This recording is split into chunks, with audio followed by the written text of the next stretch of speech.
عمرك صحيت من النوم وانت تعبان من غير سبب واضح؟ حاسس انك شايل حاجة تقيلة بس مش عارف توصفها؟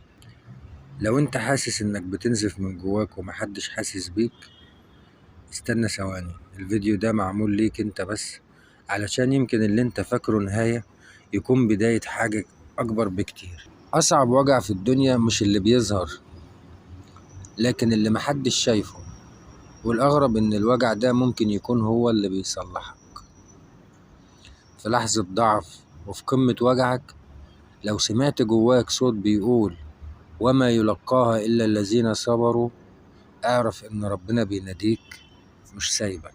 أنت مش ضعيف ومش لوحدك، حتى لو حاسس بكده. استنى، لأن الكلام اللي جاي ممكن يغير طريقة نظرتك لكل اللي بتعدي بيه. في أوقات في حياتك بتحس إنك بتنزف من جواك، مش جرح ظاهر، لأ، جرح محدش شايفه غيرك. تحس إنك شايل هم تقيل تقيل لدرجة إنك مش عارف تشرحه حتى لنفسك.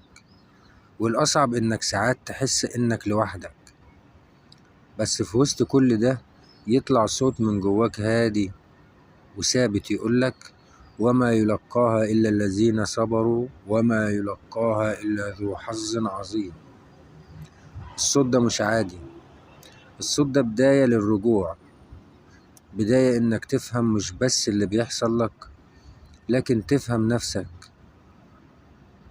خلينا نكون صريحين، إحساس الوحدة مش سهل. ممكن تكون وسط ناس كتير وتحس إن مفيش حد حاسس بيك، ومفيش حد فاهمك، مفيش حد شايف اللي جواك. وده بيخليك تسأل، أنا ليه حاسس بكده؟ وليه محدش شايفني؟ بس الحقيقة اللي لازم تواجهها، مش كل الناس هتفهمك، ومش كل الناس هتستحمل عمقك، لكن ده مش معناه إنك لوحدك. ربنا شايفك، وشايف اللحظة اللي بتكتم فيها ألمك. شايفك وانت بتتحول، شايفك وانت بتحاول تبان قوي قدام الناس، شايفك وانت بتنهار وجواك ساكت. الفكرة بقى مش انك تصدق ان ربنا معاك، الفكرة في انك تتأكد وتحس بيها. ولما الاحساس ده يدخل قلبك بجد، هتلاقي ان الحمل لسه موجود، بس ما بقاش خانقك زي الاول. وكتير كمان فاهمين الصبر غلط، فاكرينه انك تسكت وتكتم وتستحمل وخلاص. لا، ده مش صبر، ده ضغط بيتراكم. الصبر الحقيقي أعمق من كده بكتير. الصبر إنك تبقى موجوع بس لسه عندك ثقة، إنك مش فاهم إيه اللي بيحصل، بس لسه مصدق إن فيه معنى جديد أنت داخل عليه. الصبر إنك تقول يا رب أنا تعبان، بس أنا مسلم لك بكل حب. الصبر الجميل ده مستوى تاني خالص، إنك تشتكي لربنا مش للناس، إنك تحكي تبكي تنهار بس في حضرته، في وجوده. الصبر الجميل مش ضعف، ده قمة القوة، ولكن بشكل هادي. السؤال اللي بيطارد أي حد بيتألم، ليه أنا؟ مفيش إجابة واحدة، بس فيه فهم أعمق. الألم مش دايما عقاب، أوقات كتير يبقى إعادة تشكيل. زي الدهب، مش بيطلع نقي غير لما يدخل النار. انت كمان في حاجات جواك مش هتظهر غير تحت الضغط. انت كمان في حاجات جواك مش هتظهر غير تحت ضغط. الألم ممكن الألم ممكن يفوقك بعد غفلة، يرجعك لنفسك بعد ما كانت تايهة، يكسر غرورك ويبني تواضعك، أو يقربك من ربنا بشكل عمرك ما وصلت له قبل كده. خد بالك، أكتر لحظات صدق في حياتك هتلاقيها وانت مكسور.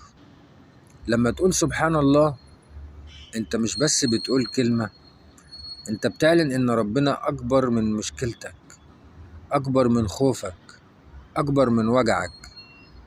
التسبيح بيعمل حاجة غريبة جدا، بيهدي الفوضى اللي جواك ويرتب مشاعرك من جديد، بيرجعك لنقطة توازن. بص حواليك، الشجر واقف ساكت بس ثابت، الشمس بتطلع كل يوم بدون تأخير، ده لأنها بتسبح في ملكوت الله. القمر بيكمل دورته بدون شكوى، كلهم ماشيين بنظام، كلهم مستسلمين لأمر ربنا.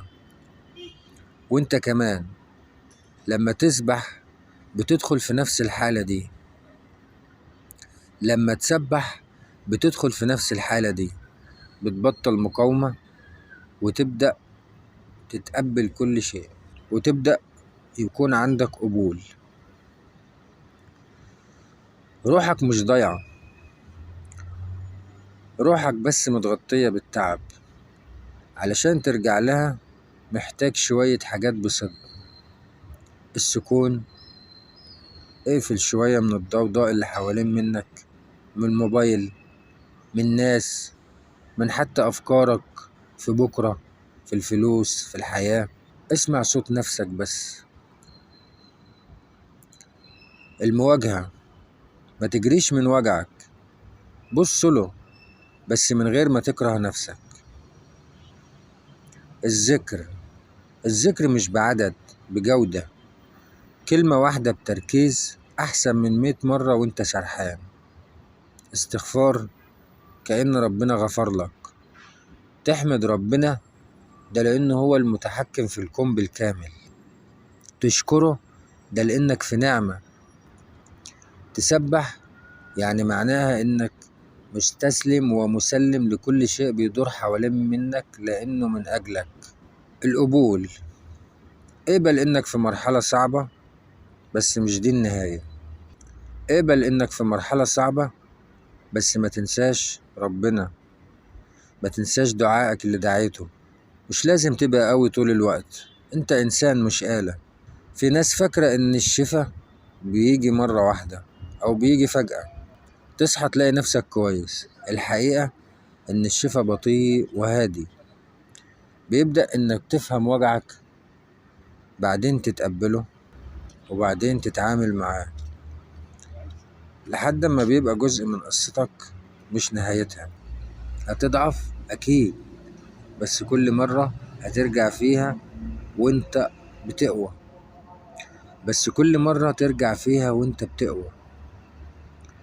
الثبات مش إنك تبقى صلب طول الوقت جامد، الثبات إنك ترجع كل مرة، ترجع تدعي حتى ولو انت حاسس إن مفيش استجابة.